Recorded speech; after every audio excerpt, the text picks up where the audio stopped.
It's was great to have the week off and get back to work on Monday. We had a chance to rejuvenate mentally and physically, and for the guys, get a couple days over the weekend to get home or just to relax. I think we needed that. Love where we are as a team, and know that there's a lot of growth ahead of us. Obviously, we have a challenge this weekend with a good opponent, and we need to show up and play better than we did before the bye. And I got full faith and confidence that we will. Ole Miss is a team that's that's been known for their offense, which continues to find ways to score points and move the ball with Coach Kiffin. And they have a defense that's improved and has been very disruptive to this point in the season. So, we expect, again, a tough opponent, a tough challenge on Saturday, and we're excited to have the opportunity to prepare to play at our highest level, too. So, love where we are, love where we're headed, and excited about the game this weekend. And with that, I'm happy to open up for questions. Health, how are you guys? I know you had Jalen Mahoney and Castillo missed last game.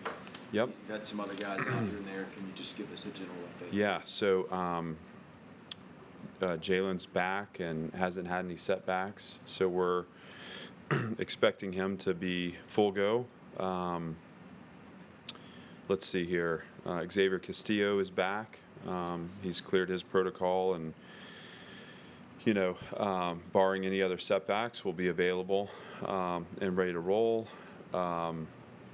Braden Babst is back at practice now, so he's had a couple of days here yesterday and today, and we feel good about him. Need to keep him progressing, similar to Devin, where as you're working someone back, availability may not be for 60 snaps, but he'll is right now on track to contribute on Saturday. We're excited for that. Quincy Skinner is back. He's had 2 good practice days, so he's barring setback considered a full go, and we'll obviously be excited to have him back. Who else, Chris? Miles Cecil and Ben Cox. Yep, both back. So this is good. Hey, let's have more of these. The bye week helped us. Davian is still more long term, and so he is progressing. But that one isn't yet week to week, so he's still got a ways to go yet, and we'll be patient with him as he works back. I know there's no one that wants to be out there more than him, but we need to give that thing time to heal up and make sure he can go full go. So, but the bye week was good to us in that respect, to get back again mentally and physically, and so we're excited to get these guys back and be at full strength. Lane Kiffin had an interesting comment yesterday that he thinks they haven't played as well offensively in the second half because teams are dealing with their tempo by rotating a lot of guys in. Is that a priority to try to, now that you've got some guys back on the defensive line, to try to rotate a lot, and is that one way to deal with the tempo? Well, anytime you have the luxury of bodies to play or people to get in the game against a tempo offense, you're going to have the ability to stay fresher longer. That'll be the goal for us. We've been doing that this year defensively anyways, and we played a lot of guys. For us, that just some of that depth is young, and so we have to, continue to grow that depth. And, in critical situations, at some positions, the 1 and the 2 may have very little separation, so, whoever is up, and others we need to be very specific who we have in the game at certain times. But we definitely want to play a lot of guys on defense, no matter who we're playing, but against a tempo team, you get rewarded by keeping guys fresh. Talking about playing a defense like Ole Miss, how do you see you guys implementing Mike Wright in some offensive situations? Obviously in Alabama it's tough too when you end up being down in the second quarter, but how do you see you guys putting a skillful guy like Mike in the game? Well, I don't know that I'd be a good coach if it went into too much depth and detail in answering that. It's something that we're spending time on now. I think the challenges of it are, where do you insert and maybe run the risk of you're redirecting the momentum of a drive, but also how do you get the 11 best players on the field? And we think Mike is one of the best 11. He just happens to play a position where it's a little bit more challenging to rotate. And I don't see it as a rotational role. I see it as a role that would be, more situation driven. But we have to give time for those tactics to develop. And so something we're working on when it kind of comes to pass for us and we use it in a game, time will tell. Along those lines, how have they been so disruptive defensively to getting in the backfield? They're second in the SEC, I think, both tackles for loss and sacks per game. That's mine there, Mike. That's mine. Yeah, thanks.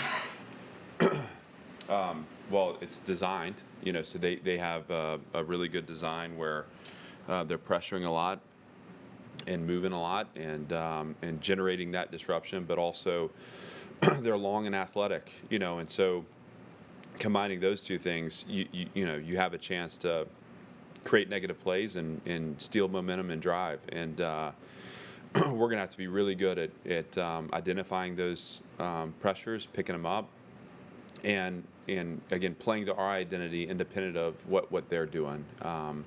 It is a challenge, but, it's one that we're excited for. And, any time that you get to play against a good defense, our offense wants to show up and do their part and help in a winning performance. Last year, Ole Miss was one of the most successful games for the defense. What needs to happen to kind of repeat that sort of performance and keep it close in that same way? Well, we're not interested in repeating that performance because it wasn't good enough. So we look to build upon what we've learned this season to this point, capitalize on those moments where we played well on defense, but also learn when we've conceded yards and points, and look to put together a performance that makes it hard on them to move the ball. And again, we haven't talked at all about last season, nor will we, and nor did we leave Oxford feeling good about any part of that. This is about winning games, so we gotta play better. But I'm excited for the guys to get a chance to do that. Clark, how nice is it just to simply play a game at home? I mean, with the bye, it doesn't feel like it, I'm sure, but 28 days is still a nice long time between being in your own stadium. Yeah, and I'm hopeful for, and Teresa, maybe you have some insight on this, for some nice weather maybe on Saturday too, because when we've been at home, it's been raining or the lightning delay. No, it's going to be great. I think what we want to do is put on a great performance in our home stadium, and we haven't yet done that this season. And we had a chance to against Elon, but we sputtered in the second half, and then obviously against Wake, the turnovers and we got behind there early, and we're not able to close the gap in time. But we're excited to get back home, and it's nice to play a home game, and we'll carry that energy to the field for sure. I know Alabama wasn't the result you wanted. In the past, that can be kind of a soul-crushing game. How did your team manage the disappointment of losing the way it did and get its confidence back and get ready to play this one? Well, those are painful experiences, and I don't think that you ever, honestly, I don't think you ever get over them.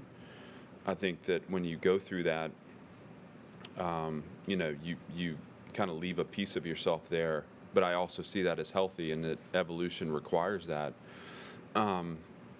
Some of the result, the frustration around it is compounded just the nature of the point differential. That challenges the ego, and that challenges your ability to think and see clearly. But it's our responsibility to pull up above the emotions and to understand how we were responsible in that result, what we can learn from that.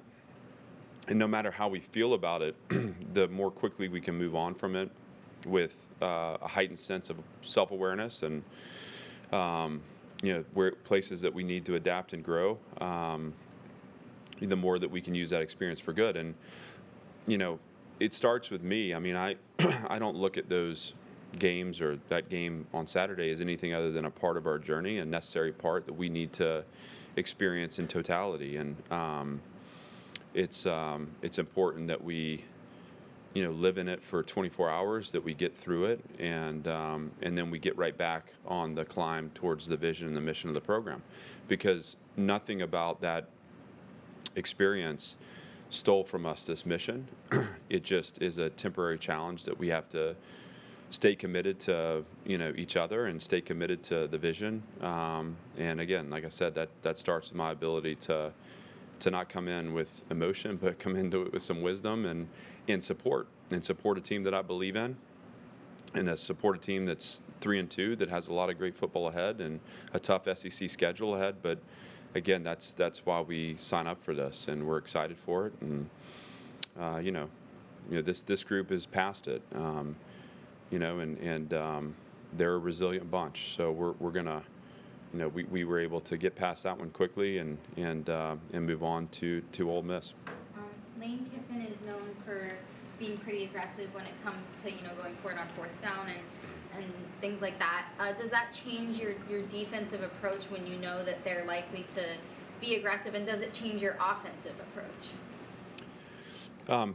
Changes defensively, just because there are certain times and certain situations, game situations, or areas of the field where third down becomes second down, because that there's going to be a fourth down snap. And so that might mean that in a certain situation or a certain field position, that in a let's just say a 3rd and 9, where you might normally run out your pass rush and your exotic third down designs, you may stay more committed to a base look where you're expecting a run play, and so it does challenge you that way. But we'll have our strategies in place for that. Offensively, the opponent's fourth down tendencies don't impact the way you approach. Offense is about kind of dictating the terms, and so we'll stay committed to our plan, and those moments where we're going to choose to maybe go for it or maybe punt it, or those things are unique to our strategy and our identity, so that won't alter. Bradley Mann isn't on the depth chart, and I saw that he went down against Alabama. How long do you think he might be out for? Is he going to just redshirt at this point? He'll be out for the season, the remainder of the season, and he'll end up with season-ending surgery. And so we obviously, anytime that happens, it's hard. But I think Bradley also got some great game experience this season, and I think showed flashes of the player that we recruited, and so we're excited for him to recover and have a full recovery and stay on course to to be a playmaker for us. So tough losing him, but also excited about what lies ahead for him. Clark, Ole Miss has, obviously they run the ball really well, but they've been a little loose with the ball. They've had a really good job of recovering some of those.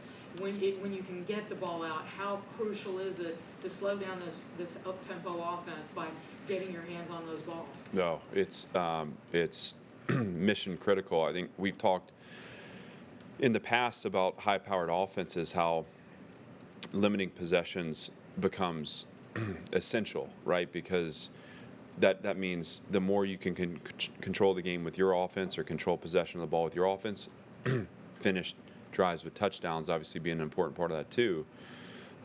Generate possessions for your offense by creating turnovers, and obviously winning field position battle in special teams. You're defending a great offense with all three phases, and turning the ball over becomes a great opportunity for us to tip the field. And I believe we're at 14 games now, having created a turnover. And so we'll look to carry that identity forward for sure. Along those lines, Clark, all 5 games, I think they've had a 100-yard rusher, one of which is the freshman who just came in. What does that kind of tell you about the focus of their offense this year, at least early in the season?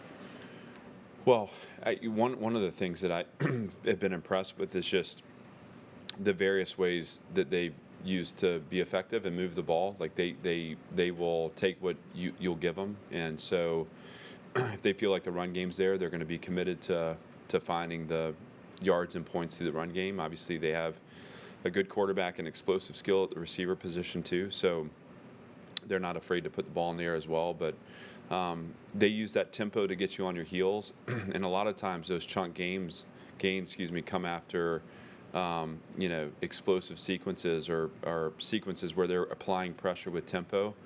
And you have to dig into your reserve in those moments and be in the right place at the right time defensively. A couple of plays in their last game, it was just like on the back end of that pressure and that tempo, they split the box, and the back doesn't even have to change course. It's just a vertical puncture. That's something that we can defend against, but you have to be totally in the moment as that pressure mounts from the tempo to be where you're needed to be. So again, impressed with them on offense. Our ability to defend them is going to be about a focus on us, a focus on what we do, our design, our structure, and an execution of that structure. And and then, like I said, utilizing the other two phases as well to limit possessions. Anything else? Thanks, everybody. Thanks, guys.